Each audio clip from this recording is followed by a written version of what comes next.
Hi everyone, welcome today in a new video. One of our videos today, it's very special. It's about short-term and the rental in Dubai.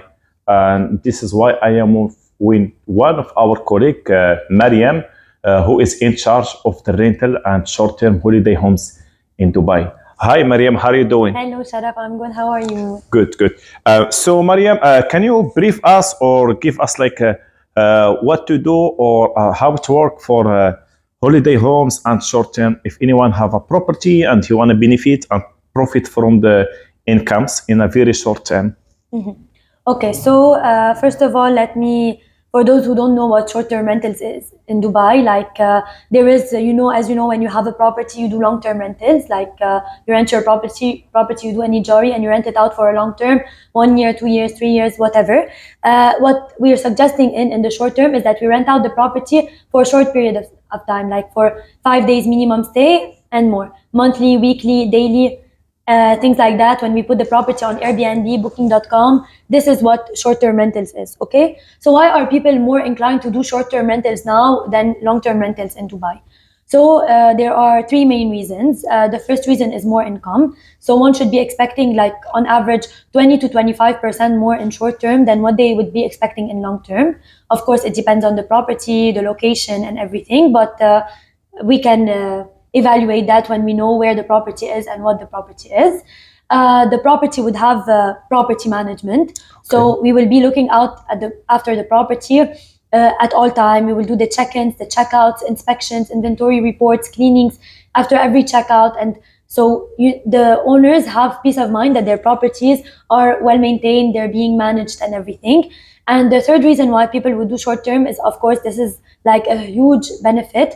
It's like that the property there is no like long-term commitment. When you do an ijari, it's like a 1 year contract minimum. So if the owner wants to if the tenant wants to cancel the contract, or if the owner wants to cancel the contract, they need to give 1 year notice to the tenant. Whereas in short term, the contract with us, yes, it's 12 months, but the owner can cancel it whenever they want. They just tell me 30 days before. So no long-term commitment. Whether the owner wants to sell his property later on, it's vacant on transfer.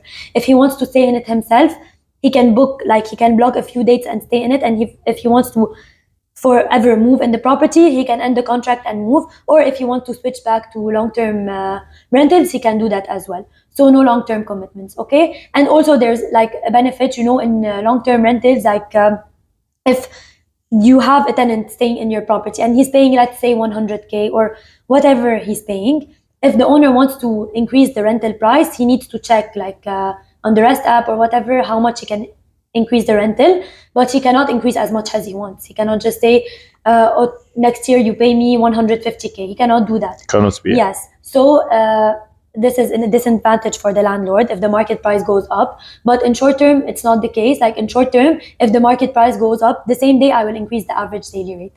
So those are the three main reasons why people would do short-term rentals.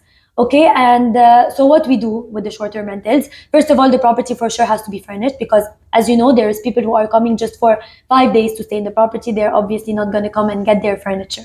So the property needs to be furnished. If it's not, we do offer furniture packages. We furnish the property from A to Z in 5 days. There's a full checklist of items that needs to be available in holiday homes. We put the whole checklist and we also put decoration and nice stuff of course, it's a hotel apartment, so it needs to look good. It cannot look just like dull and just the furniture, like a couch and a chair. Which should be perfect. Exactly, like there needs to be some decoration, frames, a plant. Okay. So Mariam, what if something happened to the property or to the apartment? If there is some damages or something, how we gonna how the owner will secure that nothing will happen to his apartment? Okay, so there is two cases of what that kind of damages that can happen. So it's either something that is wears out with the year. This, of course, the owner has to pay for it. For example, if the lamp burns out, or for example, the washing machine stops working after a lot of time of use, of course, this it's the owner. The owner has to pay. Yeah, because it's no one's fault.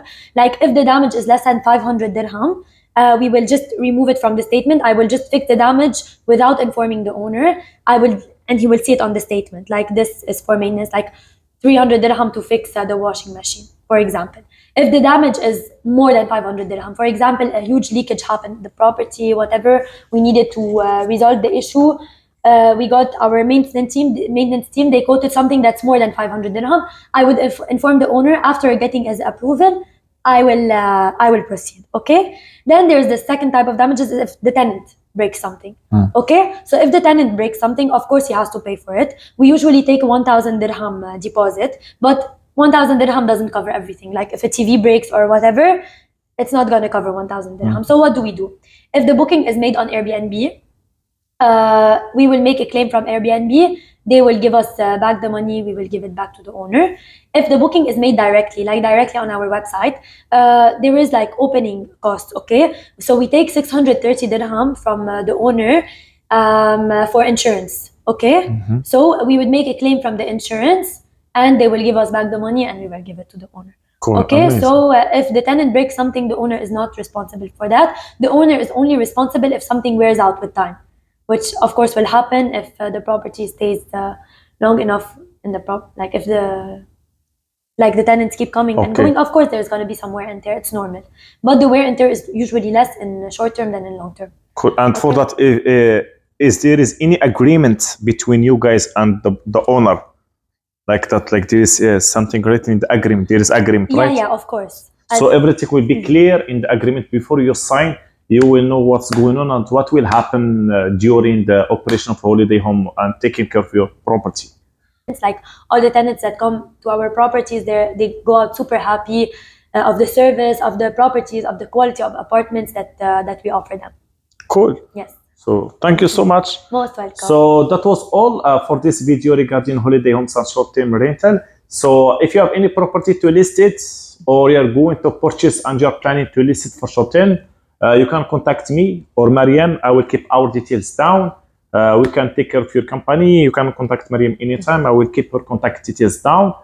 Give your name and then we will take care of you. Thank you so much and see you in the next video. Thank you, Mariam. Thank you so much. Thank Charaf. you. Thank you for having me.